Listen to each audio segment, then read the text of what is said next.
Siswa SMA kelas 11 yang berbahagia. Selamat berjumpa kembali dalam pembelajaran kimia daring. Pada kesempatan kali ini, kita akan membahas materi tentang titrasi asam basa.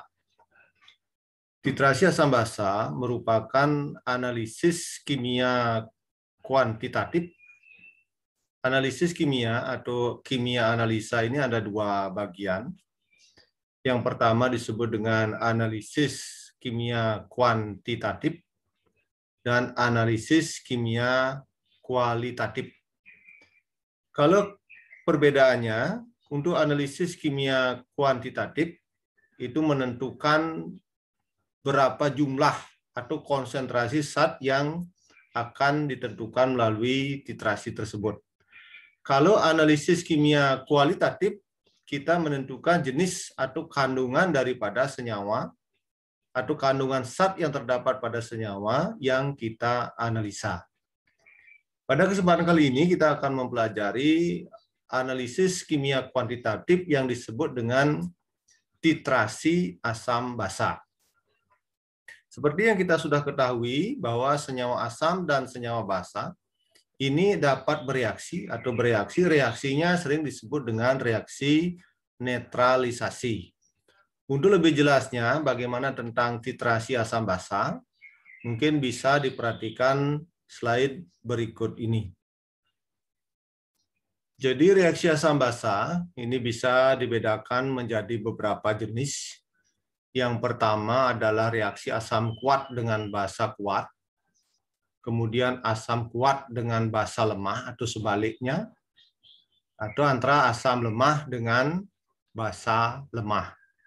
Pada kesempatan kali ini, untuk reaksi asam basa yang kita bicarakan adalah reaksi antara asam kuat dengan basa kuat. Secara umum, kalau asam bereaksi dengan basa, hasilnya adalah garam dan H2O atau air. Jadi asam bereaksi dengan basa, menghasilkan garam ditambah dengan air. Sebagai contohnya, kalau misalnya asam klorida, HCl direaksikan dengan NaOH, hasilnya adalah NaCl ditambah H2O. Jadi reaksi asam kuat dengan basa kuat sering disebut dengan istilah reaksi netralisasi.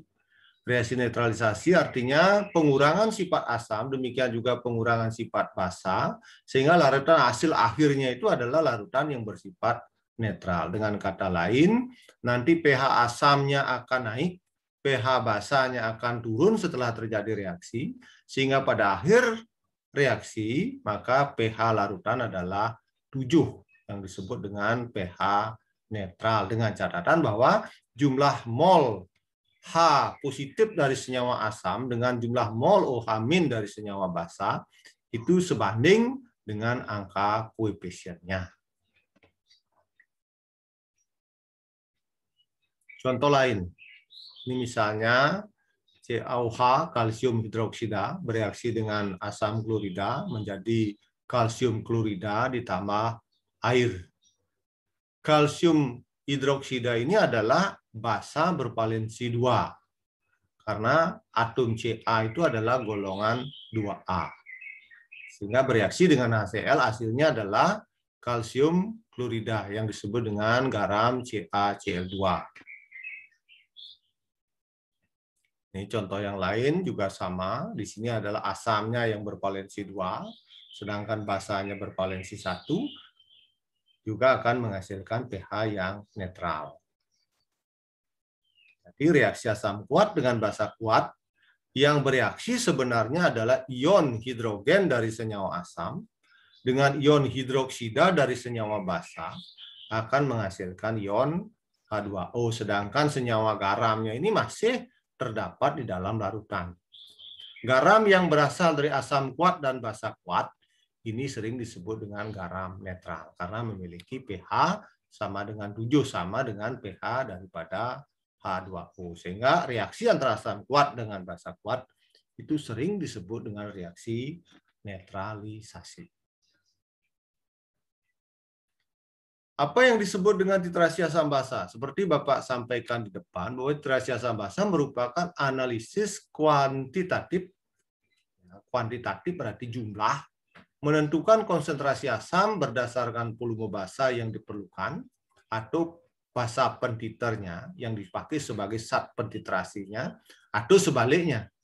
Artinya menentukan senyawa konsentrasi basa dengan asam sebagai pentiternya atau pentitrasinya.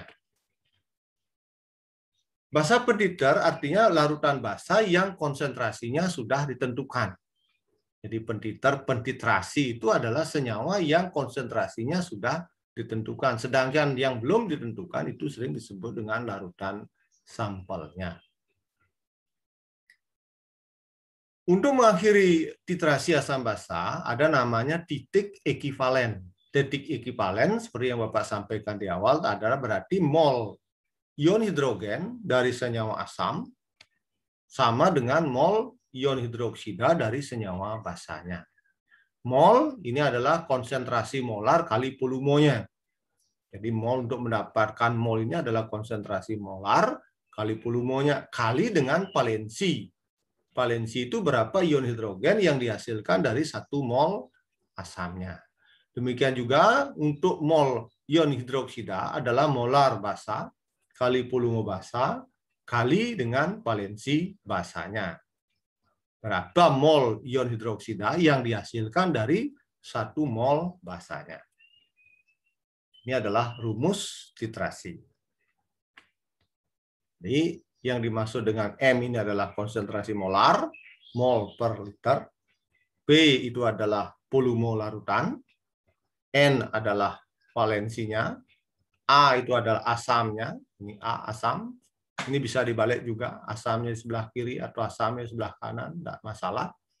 Yang penting nanti hasil akhirnya mana yang kita tentukan. Apakah nanti konsentrasi asamnya atau dari konsentrasi basanya. Untuk lebih jelasnya, marilah kita ikuti praktikum virtual sebagai berikut.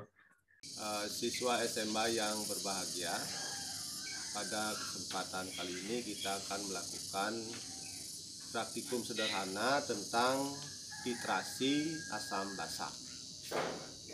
Alat-alat yang dipergunakan seperti yang sudah bisa disaksikan. Ini adalah statif batang penyangga. Kemudian ini alat utamanya adalah buret. Kemudian gelas kimia. Kemudian alat volumemetri atau lampu volumemetri ya. Kemudian zat yang akan kita pergunakan adalah titrasi antara asam kuat dengan basa kuat. Zat yang dipergunakan adalah larutan HCl. Larutan HCl sebagai larutan sampelnya. Kemudian larutan NaOH. NaOH dengan konsentrasi yang sudah ditentukan 0,1 molar sebagai pentiternya. Sedangkan indikatornya adalah PP atau larutan penoptalin.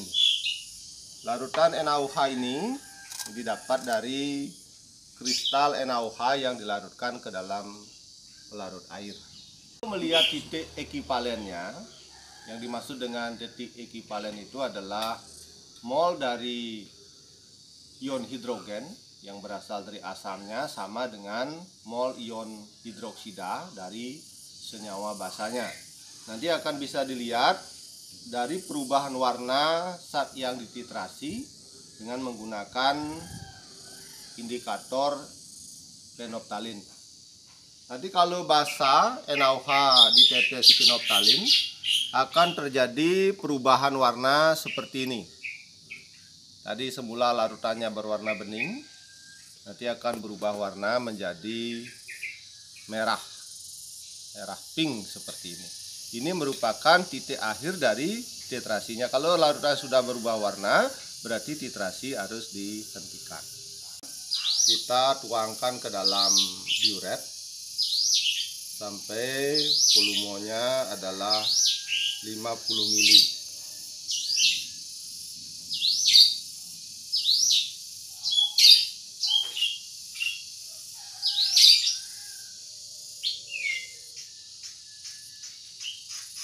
Yang perlu juga diperhatikan, melihat skala pada biuret ini adalah mata harus sejajar dengan skala yang ditunjukkan. Ini adalah skala biuret. Biuret ini adalah volumenya 50 mili. Jadi yang dituangkan ke dalam biuret ini adalah larutan NaOH sebagai pentiternya dengan konsentrasi 0,1 molar.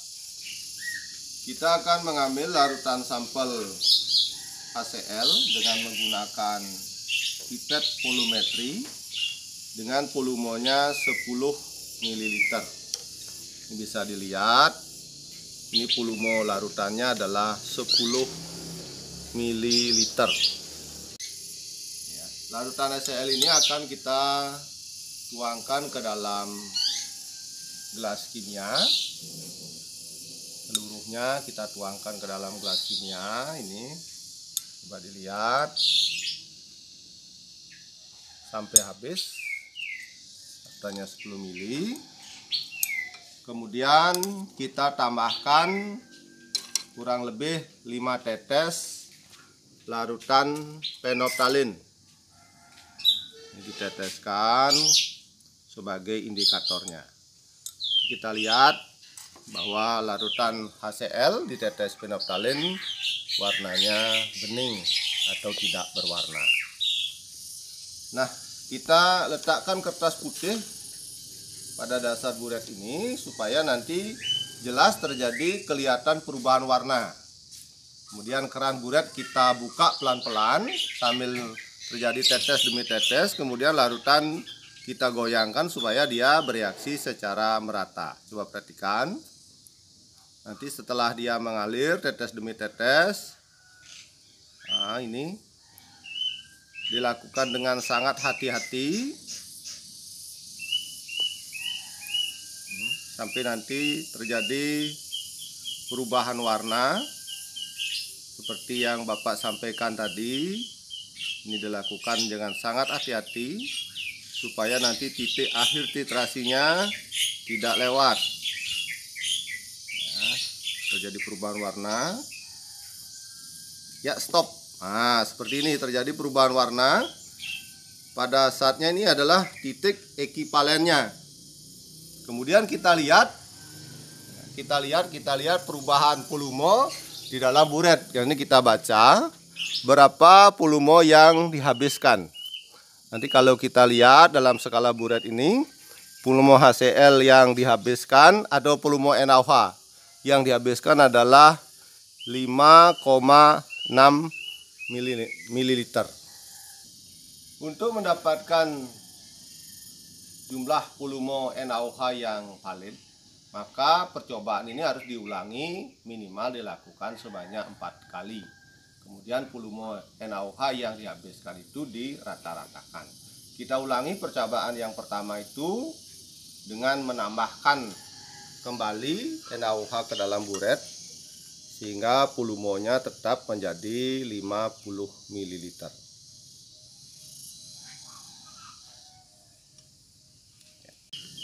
Kita lakukan kembali mengambil sampel dari larutan HCl dengan volume 10 ml.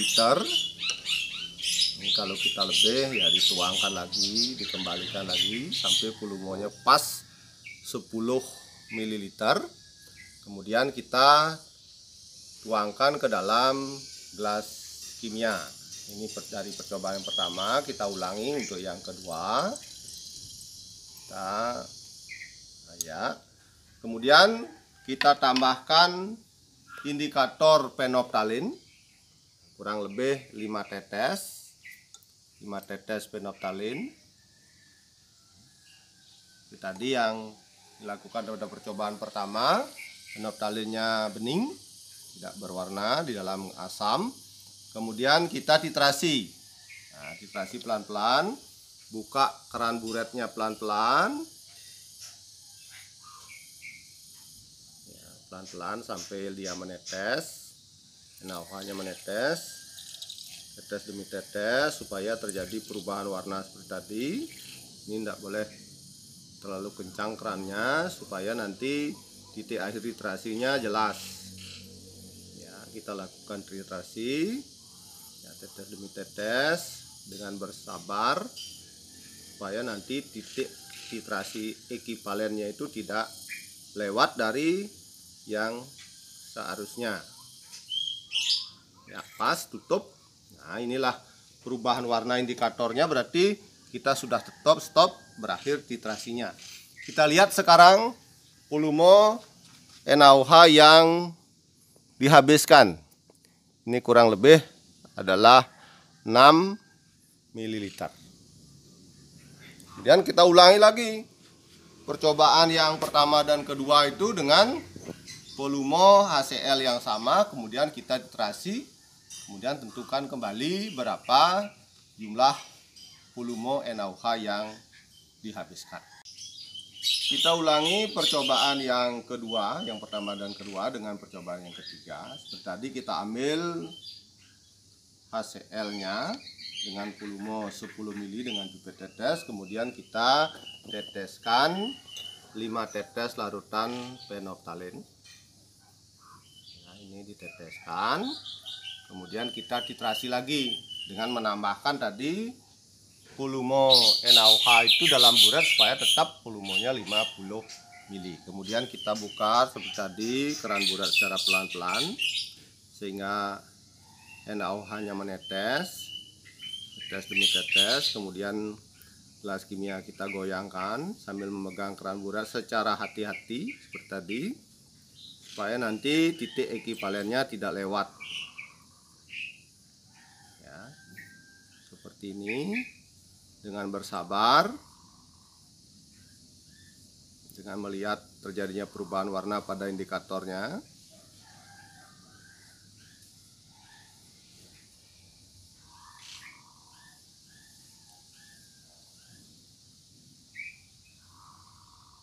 Ya, stop. Ini sudah terjadi perubahan warna. Kembali kita lihat volume NaOH yang dihabiskan itu adalah 5,8 ml. Kita lakukan percobaan yang terakhir dengan mengambil sampel HCl dengan pipet tetes. Kemudian kita tuangkan ke dalam gelas kimia, volumenya adalah 10 ml. Kembali kita teteskan 5 tetes indikator phenolphthalein, ya, sebagai indikatornya. Tidak ada perubahan warna, warnanya tetap bening tanpa tidak berwarna. Larutan sampel HCl sekarang kita titrasi, pelan-pelan buka keran buretnya seperti tadi supaya terjadi tetes demi tetes sampai terjadi perubahan warna pada indikator. Nah, ini harus dilakukan dengan hati-hati dan bersabar supaya nanti titik ekivalennya memang tepat sesuai dengan yang diharapkan.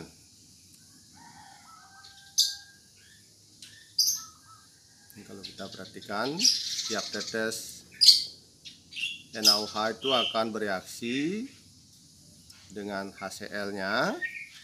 Ya, sudah terjadi perubahan warna indikatornya, kita hentikan.